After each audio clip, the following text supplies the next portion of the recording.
Please subscribe Yukchun's TV. Thank you.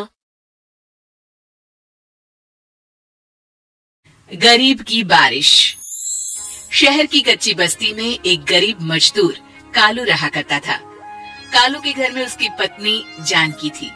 Janaki लोगों के घरों में झाड़ू पोछा करके कुछ पैसे कमा लेती थी और वहीं कालू किसी तरह मेहनत मजदूरी करके 2 वक्त की रोटी का जुगाड़ कर लेता था। कुछ दिनों से हो रही बारिश के कारण कालू की मजदूरी बंद हो गई थी। अरे जानकी, इस बार तो बरसात ने हद ही कर दी, रुकने का नाम ही नहीं ले रही। कुछ समझ में नहीं आ रहा, अगर इसी तरह काम पर नहीं गया तो 2 वक्त की रोटी का जुगाड़ कैसे होगा। अरे तुम चिंता क्यों करते हो, बारिश का क्या है, 1 आध दिन में रुक जाएगी और उसके बाद में फिर से काम शुरू हो जाएगा। अरे 3 दिन तो हो गए, बरसात तो रुक ही नहीं रही है और आगे भी रुकने के कोई आसार नहीं दिख रहा है। तो क्या हुआ, तुम्हारा काम बंद हुआ है ना? मैं तो अभी भी लोगों के घर झाड़ू पोछा करने जाती ही हूँ। मेरे पगार से कुछ दिन तो निकल ही जाएंगे। अरे घर का खर्चा तो हम किसी तरह चला लेंगे जानकी, लेकिन ये जो छत टपक रही है इसका क्या करेंगे? ये बात तो आपकी सही है। हमारी झोपड़ी अब काफी पुरानी हो चुकी है और इसके छप्पर में भी कई सारे छेद हो गए हैं। रात भर पानी टपकता रहता है। अरे मैं भी इसी बात से बहुत परेशान रहता हूँ।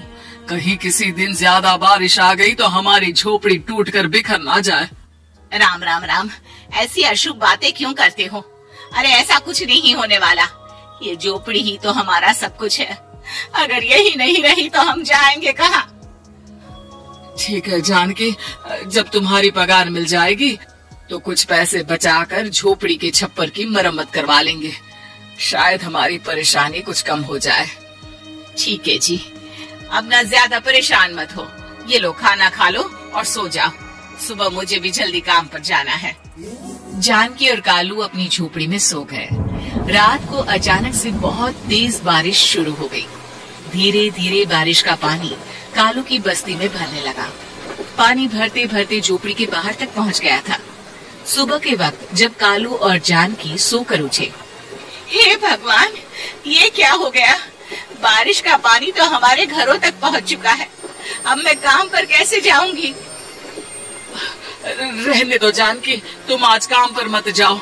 ऐसे पानी से निकल कर जाओगी और बीमार पड़ गई तो लेने के देने पड़ जाएंगे। लेकिन अगर नहीं गई तो मालकिन लोग नाराज हो जाएंगे। आप जानते हैं ना, बड़ी मुश्किल से 1 दिन की छुट्टी भी नहीं देती है। अरे लेकिन जानकी, झोपड़ी के बाहर तो पूरी बस्ती में पानी भरा है, तुम जाओगी कैसे? जानकी जैसे तैसे करके काम पर चली जाती है, लेकिन अगले दिन फिर से बहुत ज्यादा बारिश होती है और बस्ती में ज्यादा पानी भर जाता है। आज तो मैं तुम्हें किसी भी तरह काम पर नहीं जाने दूंगा। अरे अगर तुम्हें कुछ हो गया तो क्या होगा? ठीक है, तुम ठीक ही कहते हो, आज नहीं जाती। अगर मालकिन नाराज हो गई तो मना लूंगी किसी तरह। अरे मनाने वाली क्या बात है, जब तुम बताओगी कि हमारी झोपड़ी में पानी भर गया है तो वो खुद ही समझ जाएंगे ना। अगले 2 दिन तक तेज बारिश होने की वजह से जानकी, कालू और आसपास की बस्ती में रहने वाले सभी लोगों के घरों में पानी भर जाता है, जिसकी वजह से जानकी काम पर नहीं जा पाती। और 3 दिन के बाद जैसे ही जानकी काम पर पहुंचती है, कहाँ थी तुम? पिछले 3 दिनों से काम पर क्यों नहीं आई? मैम साहब क्या बताऊं, इतनी ज्यादा बारिश हो रही थी, हमारी पूरी बस्ती में पानी भर गया है और उससे भी ज्यादा तो मेरी झोपड़ी के अंदर पानी भर गया। आप ही बताइए कैसे आती मैं? इसका मतलब ये हुआ कि बारिश होगी तो तुम काम पर नहीं आओगी? ना ना, मेरे कहने का ये मतलब नहीं था मैम साहब। तुम जानती भी हो 3 दिन से कितनी परेशानी हो रही है मुझे। सारा काम मुझे खुद करना पड़ा। माफ कर दीजिए मालकिन जी, पर मैं क्या करती, आने के लिए रास्ता ही नहीं था, सब जगह पानी भरा हुआ था। बहाने तो तुझे बहुत बनाने आते हैं। जानकी देख, अगर अगली बार ऐसा किया ना तो फिर काम से हमेशा के लिए छुट्टी।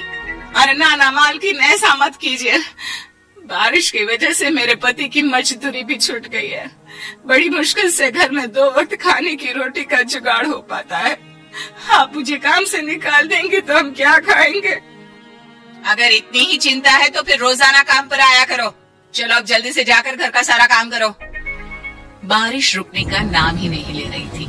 पूरे शहर में बाढ़ जैसे हालात बन गए थे, लेकिन नौकरी जाने के डर से जानकी किसी तरह रोज काम पर जाती थी। एक दिन जब जानकी काम करके अपने घर लौट आई तो अचानक उसकी बस्ती में कुछ लोगों का शोर सुनाई दिया। अरे लगता है बाहर कुछ हुआ है, मैं जाकर देखता हूँ। हाँ, पता तो कीजिए, ये बस्ती में लोग इतना शोर क्यों कर रहे हैं? बाहर जाकर कालू ने एक आदमी से पूछा।